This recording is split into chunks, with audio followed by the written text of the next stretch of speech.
नमस्कार। जनशोध न्यूज़ में आपका स्वागत है। मैं प्रदीप तिवारी। तो अब सरकार भी बन चुकी है और मंत्रियों ने अपना कारोबार भी संभाल लिया है। हालांकि इस बार किस मंत्री को बेहतरी के लिए चुना गया है और किसको बलि का बकरा बनाया गया है, ये आने वाला समय बताएगा। शिवराज सिंह चौहान को कृषि एवं ग्रामीण मंत्रालय दिया गया है। मोदी के दोनों ही कार्यकाल में, मोदी 1 और मोदी 2.0 में, मोदी को सबसे अधिक किसानों के मुद्दों ने ही परेशान किया। अक्सर किसान कभी टिकैत के नेतृत्व में और कभी किसी और के नेतृत्व में बॉर्डर में बैठ जाते थे, दिल्ली बॉर्डर में बैठ जाते थे और मोदी सरकार के लिए परेशानी खड़ी हो जाती थी। देश भर में भी मोदी सरकार का इम्पैक्ट कुछ ऐसा गया था कि वह किसान विरोधी। खैर, अब जब सरकार ने काम करना चालू कर दिया है तो हम इसके परफॉर्मेंस पर भी बात कर लेते हैं। वर्ल्ड बैंक ने कहा है कि भारत दुनिया की सबसे बड़ी अर्थव्यवस्थाओं में से सबसे तेज बढ़ने वाला देश है। हालांकि भारत की गति आगे धीमी होने वाली है, मगर फिलहाल यह रफ्तार में है। वर्ल्ड बैंक ने कहा 2023-24 की बड़ी बढ़त के साथ ही 2024-25 के पहले तिमाही में ही 6.7% की बढ़त रहने का अनुमान है। भारत की अर्थव्यवस्था वर्ष 26 में 6.7, 27 में 6.8% होने का अनुमान वर्ल्ड बैंक ने लगाया है। आरबीआई ने भी जीडीपी को वर्ष 2025 यानी 24-25 में अधिक रहने का अनुमान बताया है। उसने यह अनुमान 7.2 रहने का अनुमान लगाया है, यानी कि वर्ल्ड बैंक से भी अधिक जीडीपी है। तो अलग अलग एजेंसियां राष्ट्रीय और अंतर्राष्ट्रीय अलग अलग अनुमान लगा रही हैं भारत की जीडीपी का। मगर ये जीडीपी है क्या, और जिसकी कि हम अक्सर मीडिया और हम जनशोध में भी बात करते रहते हैं, अभी भी बात कर रहे हैं। तो आइए हम दर्शकों के लिए इसे थोड़ा सरल कर देते हैं। जीडीपी आखिर है क्या, उसको विस्तार से हम बताते हैं। तो जीडीपी एक स्पेसिफिक समय में कुल यानी सभी प्रोड्यूस और सभी गुड्स और सर्विसेज की कीमत या वैल्यू है।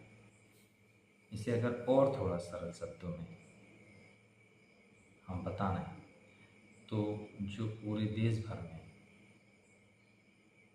कुल उत्पादन हुआ है, चाहे वो गुड्स के रूप में हो या सर्विसेज के रूप में हो, उसकी जो वैल्यू निकल के आई है, जो उसकी कीमत निकल कर आई है, वह एक्चुअल में जीडीपी है। जीडीपी, ये तो बात हुई मोटा मोटी जीडीपी की। अब जीडीपी भी अगर हम इस पर थोड़ा स्पेसिफिक जाएंगे तो ये दो प्रकार की होती है।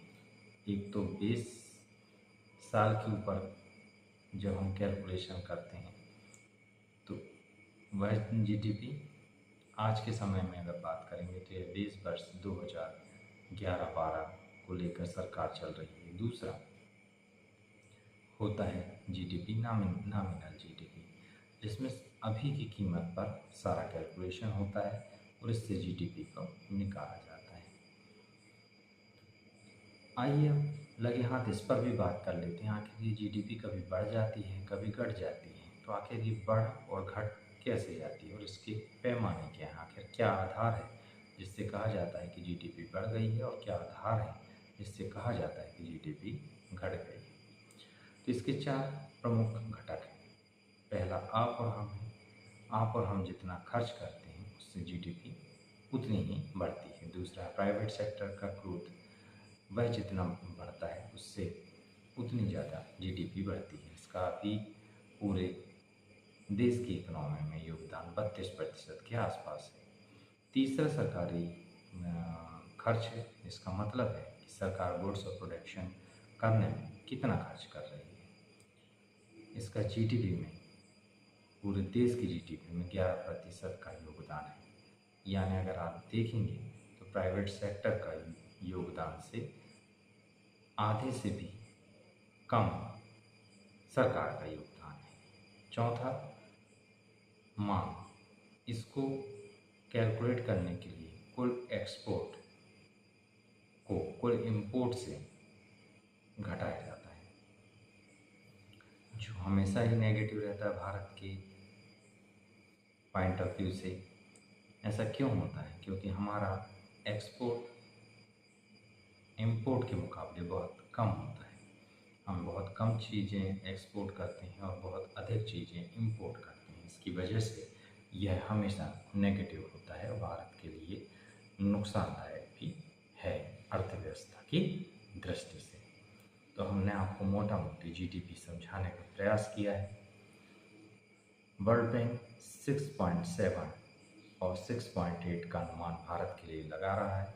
वहीं हमारे यहाँ के आरबीआई से 7.2 इस वर्ष यानी 2024-25 के लिए अनुमान लगा रहे हैं।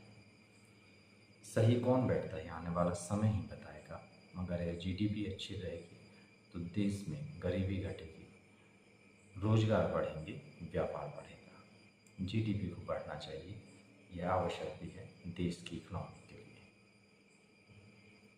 इसी तरीके की जानकारी और खबरें अगर आप देखना चाहते हैं तो लाइक और सब्सक्राइब करना ना भूलिएगा। देखते रहिए जनसुर। हम और जानकारियाँ विस्तार से आपको बताते चलेंगे। केवल राजनीति ही नहीं, हमारा उद्देश्य संपूर्ण विकास पर दृष्टि रखना है। देखते रहिए जनसुर। नमस्कार।